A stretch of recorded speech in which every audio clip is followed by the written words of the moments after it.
My name is Jane. I'm a consular officer. When I was stationed in Istanbul, Turkey on my second tour, and my boss called me late on a Friday night and asked me if I would be willing to go out to southeast Turkey the following morning to assist an American who was facing deportation. This young American had attempted to board a plane to Istanbul and onward to the United States with an American passport that was completely blank, and unfortunately the young man didn't speak enough English to convince the Turkish immigration police that he was in fact an American citizen.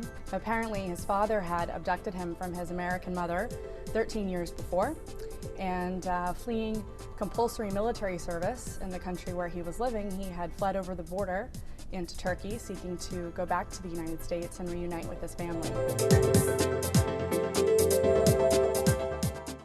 I was supposed to pick him up and turn around and get on the next flight back to Istanbul. Unfortunately, the weather wasn't cooperating, and heavy snows had started to fall almost as soon as my flight landed. And it was the last flight in or out for more than a week. So we spent a lot of time sitting around the hotel lobby and cafeteria, just drinking tea and getting to know one another. So the third morning, we were sitting in the airport cafeteria, having a kind of philosophical conversation about the role of America in the world and how we're viewed by foreign countries. And I was a little surprised because kind of out of the blue, his eyes really took on a hard tone, and he said, you know, you Americans, you're so wealthy and arrogant. And what I said to him was, you are one of those Americans that you're talking about.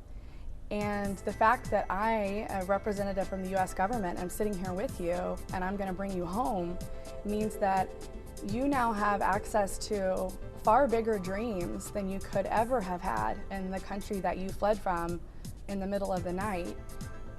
And to me, the great thing about being an American is the right to disagree with each other, you know, and to dialogue.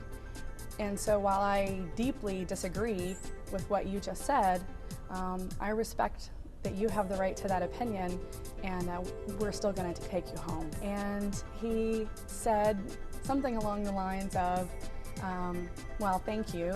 And then he said that until our conversations about America and Americans, he hadn't really thought of himself as an American, and that all being an American had meant to him was, you know, getting the blue passport. For me, there's something unique about consular work. It's truly government for the people, by the people, and it's, I think, unique.